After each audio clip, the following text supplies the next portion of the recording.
Nessa parte 2 da aula sobre propriedades coligativas, nós vamos aprender a quantificar o aumento do ponto de ebulição de um solvente na presença de um soluto não volátil. Inicialmente, eu gostaria de falar para você algumas aplicações referentes a esse cálculo que nós vamos aprender a fazer. Bem, primeiro deles é algo muito próximo daquilo que você já deve ter feito em casa.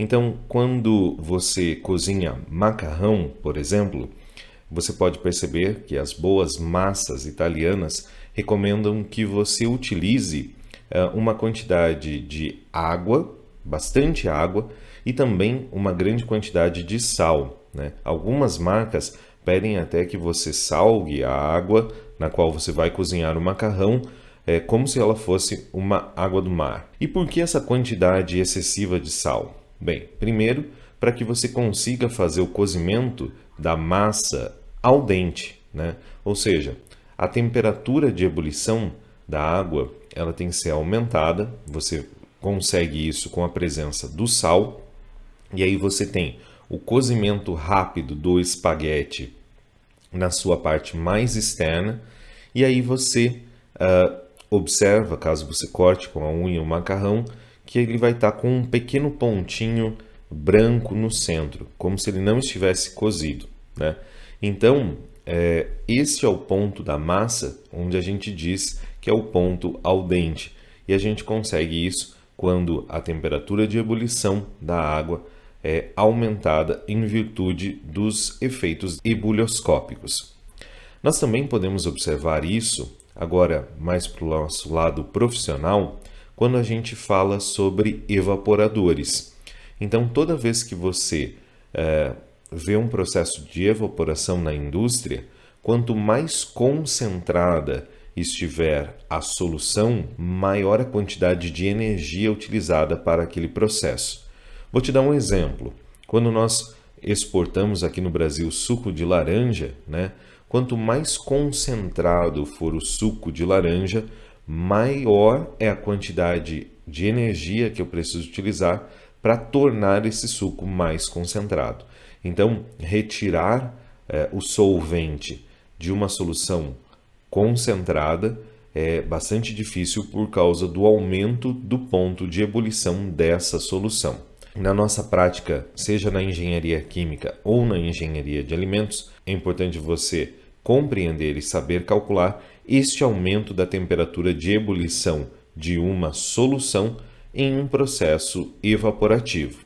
Para nós quantificarmos esse aumento da temperatura de ebulição, nós podemos utilizar inicialmente a condição de equilíbrio de fases que nós sempre empregamos no nosso curso. Então nós temos a fugacidade de I na fase vapor é igual à fração de I, gama de I, fugacidade de I puro na fase líquida. O que nós vamos utilizar a partir de então é algo semelhante ao que nós fizemos na aula de número 24, quando nós estudamos o equilíbrio sólido-líquido. Nós podemos inserir no critério de isofugacidade termos como o ΔH de vaporização e também a temperatura de ebulição do solvente puro. Então, o mesmo procedimento matemático que nós utilizamos na aula de número 24 pode ser empregado aqui para nós sairmos da equação de número 5 para a equação de número 6. Então, nós temos o ln de xi vezes γi igual, nesse caso, ΔH de vaporização na temperatura de ebulição do solvente puro, dividido por R, vezes 1 sobre a temperatura da solução, menos 1 sobre a temperatura de ebulição do solvente puro, mais o ΔCp, nesse caso é uma variação de vapor e líquido, sobre R, que multiplica 1 menos temperatura de ebulição sobre T, menos o ln de T sobre a temperatura de ebulição normal. Então, se nós considerarmos que a variação da temperatura é pequena, isso vai acontecer pela adição de uma pequena quantidade de soluto não volátil ao solvente. Então, essa quantidade não vai perturbar tanto assim o coeficiente de atividade de A. Então, nós vamos impor que esse valor equivale a 1. Então, dentro desse logaritmo, a gente está impondo que esse valor vale 1 e o valor de x de A pode ser substituído por 1 menos x de b. Quando a fração de b é muito pequena, e isso você pode comprovar com uma calculadora, se você fizer valores muito pequenos do ln de 1 menos x de b e esse valor de x de b ser relativamente ínfimo, você vai perceber que o ln de 1 menos x de b vai se aproximar do valor de menos x de b. Quando a gente faz isso, e considerando que a variação de CP aqui em cima ela pode ser negligenciada, então todo esse termo vai embora da equação de número 6, e a gente pode aproximar isso daqui pelo ΔH de vaporização sobre R, 1 sobre T menos 1 sobre temperatura de ebulição normal. E a gente pode reescrever a equação de número 7 desta maneira. Então, a elevação do ponto de ebulição, que é representado por este lado da equação, é aproximadamente igual à seguinte conta: R, temperatura de ebulição ao quadrado, que multiplica a fração molar de x de B, ou seja, do soluto no sistema, dividido pelo ΔH de vaporização do solvente puro. Se nós fizermos essa conta, a gente tem como quantificar como que o efeito da quantidade de soluto no sistema afeta o ponto de ebulição dessa solução. E a partir de agora, nós vamos empregar essa equação de número 8 na resolução de um exercício de aplicação. No exercício número 1, nós temos: a que temperatura a água do mar entra em ebulição? Para isso, o exercício nos dá o seguinte dado: a concentração de NaCl na água do mar é de 3,5% em massa. Então, com base nisso, nós vamos calcular a elevação da temperatura de ebulição da água na presença de NaCl, usando a equação que nós vimos anteriormente nesta aula. Então, deste exercício, nós temos uma solução formada por NaCl e água, e a concentração de NaCl nesse sistema é de 3,5% em massa. Então, nós vimos da equação da aula de número 25 que a variação da temperatura menos a temperatura de ebulição é aproximadamente igual a R, a constante dos gases, temperatura de ebulição ao quadrado, dividido pela entalpia de vaporização, multiplicado pela fração molar do soluto. Observe que aqui nós temos a fração molar do soluto. E o que nos é dado é a fração mássica de NaCl. Por isso, o nosso primeiro passo é converter esse 3,5% em massa para fração molar. O que eu vou mostrar para você agora é o passo a passo da conversão de fração mássica para molar. Usando esse procedimento, você nunca mais vai esquecer desta equação.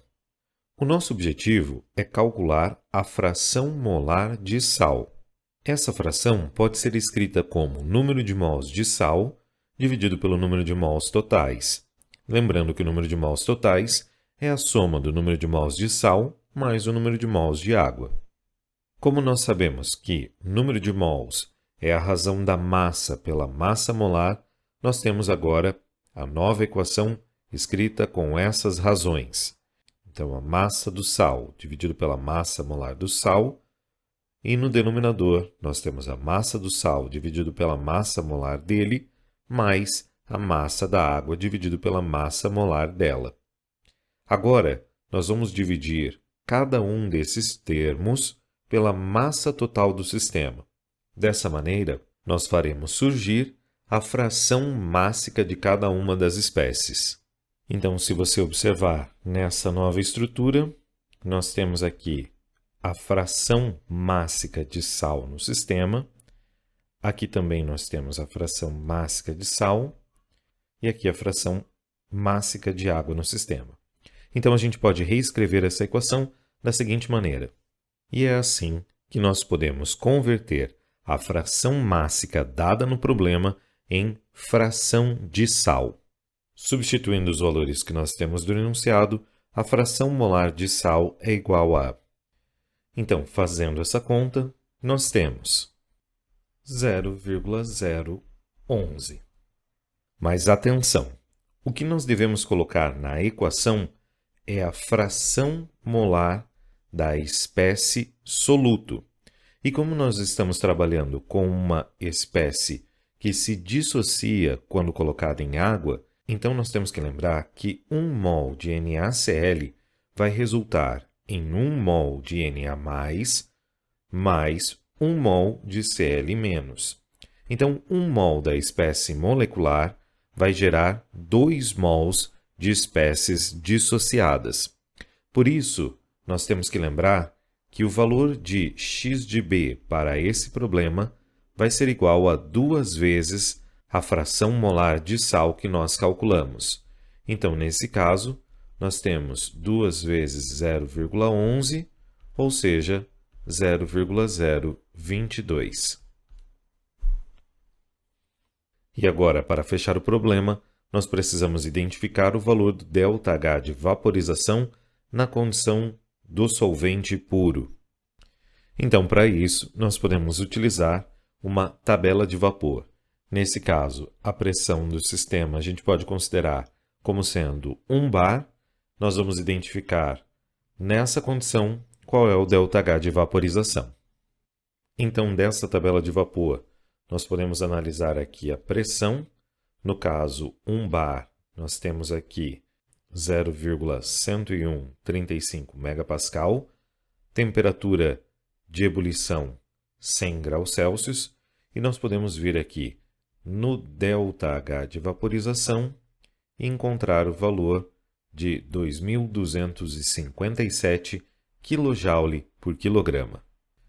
Então, substituindo os valores, nós temos 373,15 Kelvin mais 8,314 Joule por mol Kelvin vezes 373,15 ao quadrado, dividido pelo ΔH de vaporização, que é 2.257 kJ por quilograma, e ainda multiplicamos por 0,022, que é a fração molar do soluto presente nesse sistema.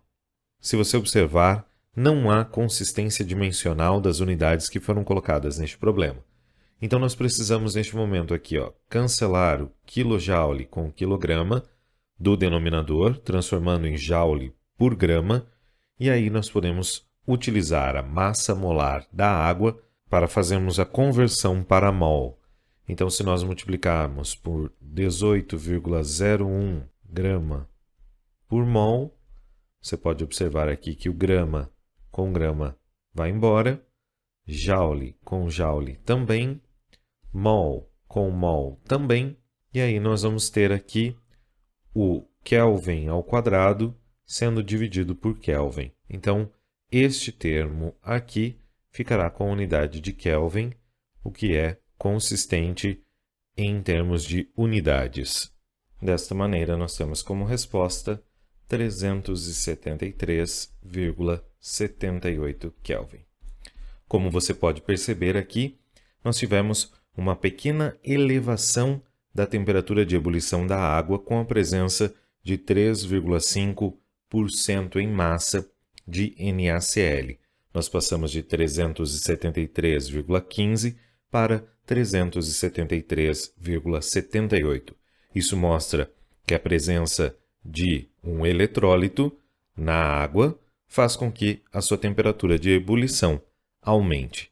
Isso é coerente e nós comprovamos isso via os cálculos.